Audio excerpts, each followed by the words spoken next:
सच्ची भक्ति। एक बड़ा गरीब आदमी था जो कि अपाहिज था। वो गरीब आदमी एक गांव में रहता था। वहाँ के लोग उसकी कान्हा भक्ति देखकर उसे पागल कहते थे, क्योंकि वह गरीब आदमी कान्हा से बहुत प्रेम करता था। वह रोज सुबह 10 किलोमीटर कान्हा की भक्ति के लिए मंदिर पहुँचने के लिए निकलता, लेकिन अपाहिज होने के कारण वह ज़्यादा दूर नहीं चल पाता था। उसके पाँव छिल जाते थे। उसकी बाजुओं में बैसाखी की वजह से छाले पड़ जाते थे। उसे लोग चिढ़ाया करते थे कि ये अपाहिज क्या 10 किलोमीटर दूर चल के भगवान के मंदिर पहुंच पाएगा। सब उस पर हंसते और उसका मजाक बनाते, पर वह अपाहिज रुकता नहीं था। कभी हाथों के बल तो कभी पूरे शरीर को घसीटकर आगे बढ़ने की कोशिश करता। वो भगवान कृष्ण का परम भक्त था। जब वह टूट जाता और बिल्कुल भी हिल नहीं पाता, तब वह कान्हा को पुकारता और बोलता, भगवान, मैं आपके मंदिर कभी नहीं आ पाऊंगा। ये कहकर वो रोने लगता। फिर वह रास्ते में पड़ा हुआ कोई भी पत्थर उठाता और जहाँ होता वहाँ ही उस पत्थर को पोंछ कर रख देता और कान्हा समझकर उसकी भक्ति करने लगता।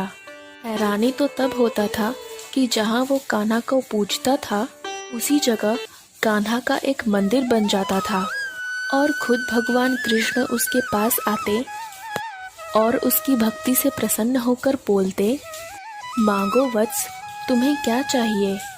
पर वह अपाहिज भगवान से कुछ भी नहीं मांगता था और वापस भगवान की भक्ति में लग जाता था।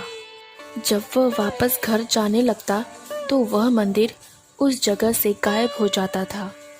एक दिन की बात है, वो अपाहिज मंदिर जाने के लिए निकला तो रास्ते में गांव के लोगों ने उसे घेर लिया। वे लोग उसे मिलकर मारने लगे और कहने लगे, तू अफवाह फैलाता है कि कान्हा का मंदिर तेरे सामने बनता है और कान्हा तेरे सामने प्रकट होते हैं। तेरे जैसे अपाहिज जब 1 किलोमीटर नहीं चल पाते तो 10 किलोमीटर दूर चल के मंदिर कैसे पहुंच गया।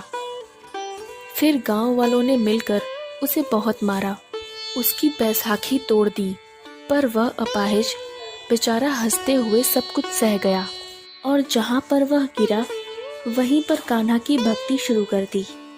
मंदिर फिर बन गया और फिर से कान्हा प्रकट हुए। अब भगवान ने अपने भक्त की ऐसी हालत देखी तो बोले, वत्स, तुम इतना कष्ट क्यों सह रहे हो? मुझसे वर क्यों नहीं मांग लेते? मैं एक ही पल में तुझे तेरे पैर और दुनिया के सारे सुख सुविधा दे सकता हूँ। यह सुनकर अपाहिज ने कहा, प्रभु, मुझे कुछ भी नहीं चाहिए, और वह कान्हा जी के ध्यान में मगन हो जाता।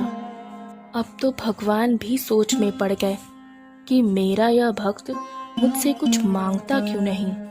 अब तो इसे बिना कुछ मांगे ही देना होगा।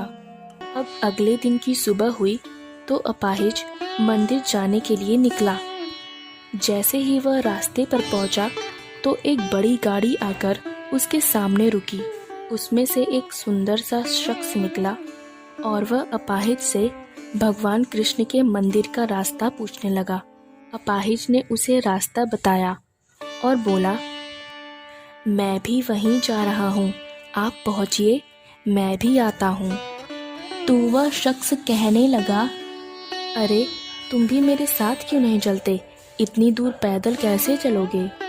तुम मेरे गाड़ी में चलो। अपाहिज बोला, नहीं महाराज, आप जाइए, मैं आता हूँ। उस इंसान ने बहुत जोर दिया, पर वह अपाहिज नहीं माना। वह आगे बढ़ने लगा। थोड़ा सा आगे बढ़ते ही उसी रास्ते पर उसे सोने से भरा एक घड़ा मिला।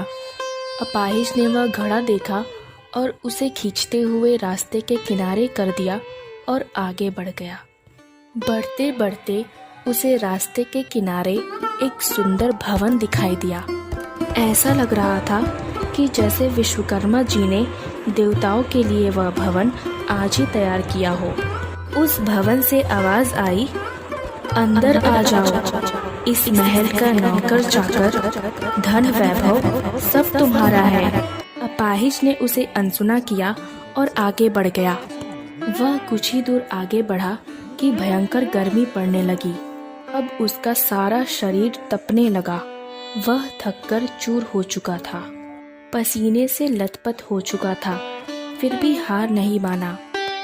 अपने शरीर को घसीटते घसीटते किसी तरह करके आगे बढ़ने लगा, लेकिन वह इतना थक गया कि वहीं रुककर बैठ गया और किनारे से एक पत्थर उठाकर उसे कान्हा की तरह पूजने लगा। वहां मंदिर बन गया और कान्हा दौड़े चले आए। वह आते ही अपाहिज से कहे, हे वत्स, मैंने तुम्हें दुनिया के इतने सारे ऐश्वर्य देने चाहे, पर तुमने सारे ठुकरा दिए। तुमने ऐसा क्यों किया? अपाहिज ने कहा, हे प्रभु, आपने मेरे लिए गाड़ी भेजा, पर आप ये कैसे भूल गए कि मेरे चिंतन मात्र से ही आप मेरे लिए दौड़े चले आते हैं। मुझे चल पाता ना देखकर आप स्वयं मेरे पास आ जाते हैं। तो बताइए, भला गाड़ी में बैठकर आपकी मूर्ति देखने क्यों जाता, जबकि मेरे प्रभु तो मेरे सामने ही प्रकट हो जाते हैं।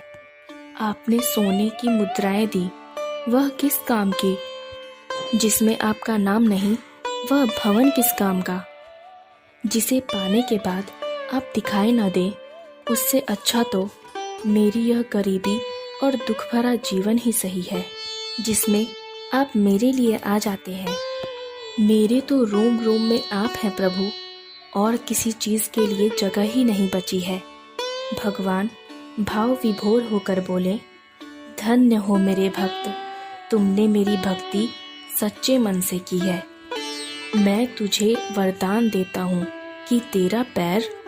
लेकिन कान्हा जी जैसे ही बोलने वाले थे कि तेरा पैर ठीक हो जाए, तब तक अपाहिज भगवान का पांव पकड़कर बोला, प्रभु, मुझ पर अत्याचार मत करना, मुझे ऐसे ही रहने दो। समस्त ऋषि मुनियों और बड़े बड़े पंडितों को जो सौभाग्य नहीं मिला, वह सौभाग्य मुझे प्राप्त है। मेरे कष्ट को देखकर आप स्वयं यहाँ दौड़े चले आते हैं। इससे ज्यादा और कुछ मुझे नहीं चाहिए। ये मेरे लिए असंख्य वरदान है, ये मुझसे मत छीनिए।